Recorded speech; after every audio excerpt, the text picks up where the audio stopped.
इस्राएली वज़ीर-ए-आज़म ने लबनान के शहर बैरूत को भी गाजा और खान यूनुस की तरह मलबे का ढेर बनाने की धमकी दे दी।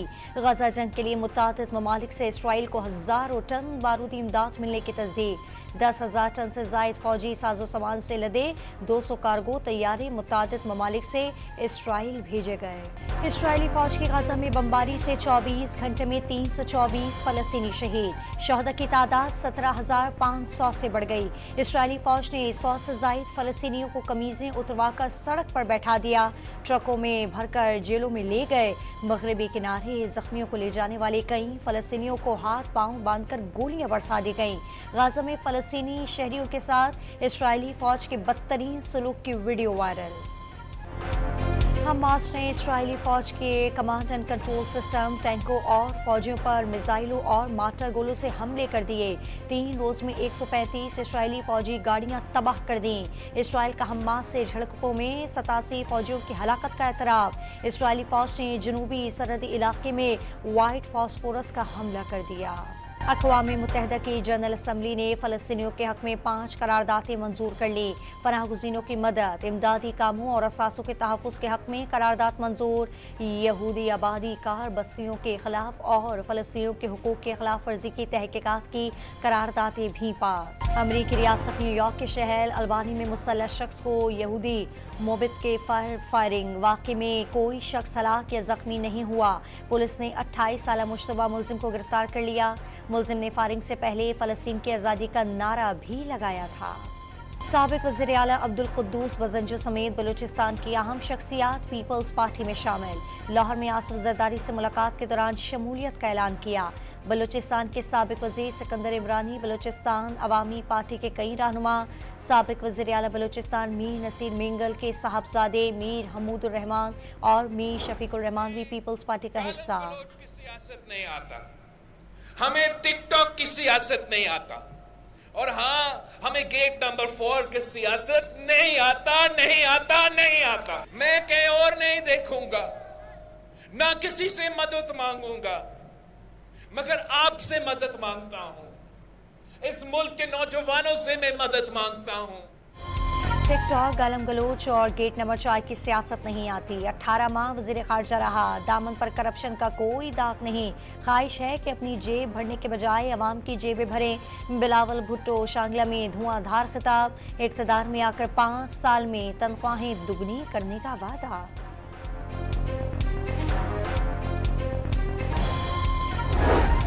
साबिक़ स्पीकर पंजाब असम्बली दोस्त मोहम्मद मज़ारी और जंग के कई सियासतदान नून लीग में शामिल। नून लीग को हर हल्के से 13 टिकटों की दरखास्तें मौसूल। देही इलाकों में नून लीग की पोजीशन बहुत मजबूत है। 10 दिन इंतखाबी मुहिम चलाई तो शहरों में भी सूरत हाल वाज़ेह हो जाएगी। राना सनाउल्लाह का दावा। इलेक्शन कमीशन PTI के इंट्रा पार्टी इलेक्शन के खिलाफ दरखास्तों पर इब्तदाई समाअत आज करेगा। इलेक्शन कलअदम करार देने की 11 दरखास्तें दायर की गई। बानी PTI ने अपनी 5 साल की नाअहली का फैसला लाहौर हाईकोर्ट में चैलेंज कर दिया। इलेक्शन कमीशन ने इंतखाबात से बाहर करने के लिए जल्दबाजी में गैर कानूनी कदम उठाया। फैसला कलअदम करार देने की इस्तदा। इस्लामाबाद हाई कोर्ट का अजीजिया रेफरेंस में नवाज शरीफ की अपील मेरिट पर सुनने का फैसला। दोबारा समाअत के लिए केस एहतसाब अदालत भिजवाने की नैब इस्तदा मुस्तरद। केस रिमांड बैक करने पर नवाज शरीफ मुलजिम तस्वुर होंगे, सजा याफ्ता नहीं। ट्रायल कोर्ट को दोबारा केस का फैसला करना होगा। जस्टिस मियां गुल औरंगजेब के remarks. Chairman PTI barrister Gohar Khan के बानी PTI से अडियाला जेल में मुंतकिल। मुलाकात एंट्रा पार्टी इलेक्शन मुकम्मल आइन और कानून के तहत हुए। यकीन है बैलेट होगा तो बल्ला भी होगा। 9 मुंतखब चेयरमैन पुरुमीद। जुल्फ़िकार अली भुट्टो की फांसी के फैसले के खिलाफ सदारती रेफरेंस 11 साल बाद समाअत के लिए मुकर्रर। चीफ जस्टिस की सरबराही में सुप्रीम कोर्ट का 9 रुकनी लार्जर बेंच 12 दिसंबर को समाअत करेगा। 2011 में पीपल्स पार्टी की हुकूमत ने इस वक्त के सदर आसिफ अली जरदारी के जरिए रेफरेंस दायर किया था। जनवरी 2012 में इफ्तिखार चौधरी की सरबराही में अदालत उज़्मा में 6 समाअतें हुई, लेकिन कोई फैसला न हो सका। कराची में अर्शी मॉल आतिश ज़दगी का मुकदमा सरकारी मुद्दईयत में दर्ज। तफ्तीशी टीम SSP इन्वेस्टिगेशन सेंट्रल का ज़ेरे निगरानी आग लगने की वजूहात और जिम्मेदारों का तयन करेगी।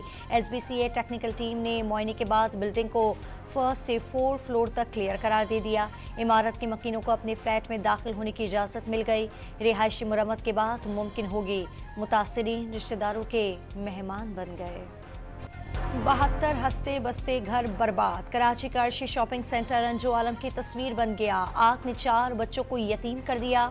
नॉर्थ कराची में नुमान बेग का जनाजा उठने पर कोहराम। करीबी रिश्तेदारों का हुकूमत से मदद का मुतालबा। कराची मेट्रोपॉलिटन कॉरपोरेशन का दूसरा इजलास हंगामे की नज़र। शदीद नारेबाजी में 12 करारदातें मंजूर। एम्प्रेस फंड बढ़ाने और गुलिस्तानी जौहर अंडरपास फलस्तीन से मंसूख करने की मंजूरी। जमात इस्लामी का बजट को एजेंडे में शामिल न करने पर धोखाधड़ी का इल्जाम। जमात इस्लामी ने हंगामा राई की। मुर्तजा वहाब का दावा। कराची स्टॉक एक्सचेंज में 25 बेहतरीन कंपनियों को अवार्ड्स की तकसीम। निगरान वज़ीर आज़म ने ताजिरों और सनतकारों को मज़ीद सहूलतों की फरहमी का वादा किया। कराची की सड़कों पर गैर कानूनी पार्किंग के खिलाफ बड़ा अदालती हुक्म। सन हाई कोर्ट ने मुकदमात दर्ज करने का हुक्म दे दिया। KMC, KDA और DMC से पार्किंग फीस में वसूली पर कानूनी वजाहत भी तलब। सुप्रीम कोर्ट के हुक्म पर सुराब गोट के करीब तजावुजात गिरा दी गई। मोटरवे के करीब दीवारें और शेड्स का सफाया। इंसदादे तजावुजात अमले ने ठेले, पथारे और कुर्सियां जब्त कर ली। कोयटा की मेट्रोपॉलिटन कॉरपोरेशन शदीद माली बहरान का शिकार। कॉन्ट्रैक्ट मुलाजमीन को 2 माह से तनख्वाहें ना मिली। पेट्रोल पंप से 45 करोड़ रुपए के वाजिबुल अदा। फ्यूल ना मिलने पर कचरा गाड़ियां चौथे रोज भी चलाई ना जा सकी। फायर ब्रिगेड सर्विस भी मुअत्तल। मुस्लिम ममालिक का दबाव रंग ले आया। डेनमार्क में कुरान पाक की बेहुरमती गैर कानूनी करार दे दी गई। पार्लियामेंट में कुरान पाक की बेहुरमती रोकने का बिल मंजूर। डेनमार्क में अवामी मकामात पर कुरान पाक की बेहुरमती गैर कानूनी होगी। दौरा ऑस्ट्रेलिया के दौरान 4 रोजा प्रैक्टिस मैच में प्राइम मिनिस्टर लावन ने बैट्समैनों की सुस्त बैटिंग। तीसरे दिन के खेल में 3 विकेटों पर 250 से जायद रन बना लिए। पाकिस्तान सुपर लीग के नवे एडिशन के लिए सफबंदियां। कराची किंग्स ने मोहम्मद आमिर, लाहौर कलंदर्स ने फ़खर जमान को रिलीज कर दिया। कोयटा ग्लैडिएटर्स ने मोहम्मद नवाज को 8 खिलाड़ियों में शामिल न किया।